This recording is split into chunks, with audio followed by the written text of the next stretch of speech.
Ile mazoezi tunafanya ni mazoezi ya hali ya juu. Wale wachezaji nao pia tumechagua wale wachezaji wa kiwango ya juu ambao wanacheza kwa hali ya juu.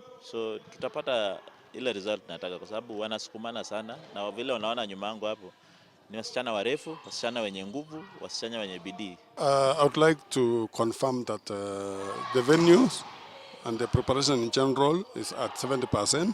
We want to thank Kasarani management for managing to repair the lights which had issues. We had also an issue with the scoreboard, changing room, and they have all been repaired. Also on our second venue, we thank KDF for coming in and to repair all the equipment that were missing.